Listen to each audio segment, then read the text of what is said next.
Quranic schools, popularly known as Makaranta Allah, have an invaluable historical background that dates back from the Islamic Jihadist movement, still in existence and very much relevant in the upbringing of children from Muslim-dominated societies. These children are not exposed to any form of Western education.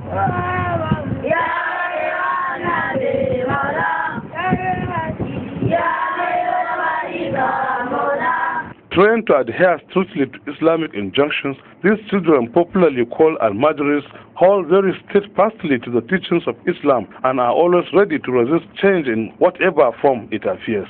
They grow in number by the day, taking over the streets of Kano City and its environs, just like in any other state or in the north, now grown in an institution that calls for national attention. There's nothing organized about the Almajiri system. If you can call it a system as such, you can only describe it as a system of exploitation of the poor.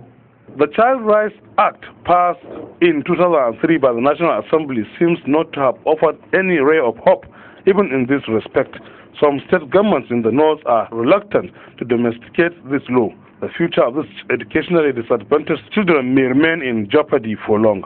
In 1964, to be precise, when the North Regional Government decided to look into this issue of the system of Quranic education in this country. Premier of the North Regional Government, Sardauna of Sokoto, invited about 100 malams and scholars from all over the North Regional Government in order to discuss this issue.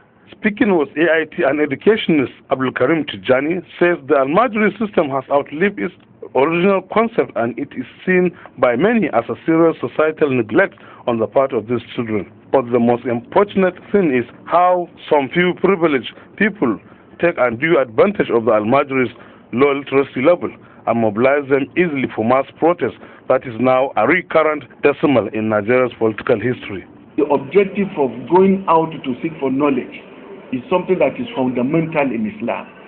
And to give knowledge to the child is the responsibility of the parent. In Islam, every father, every family, every head of the family is responsible for educating his children. Maybe a rethink on President Goodluck Jonathan's call to integrate the Quranic system of education with Western education may bring about the much desired overhaul of the country's educational system. Sanusi Shah, AIT News, Kano.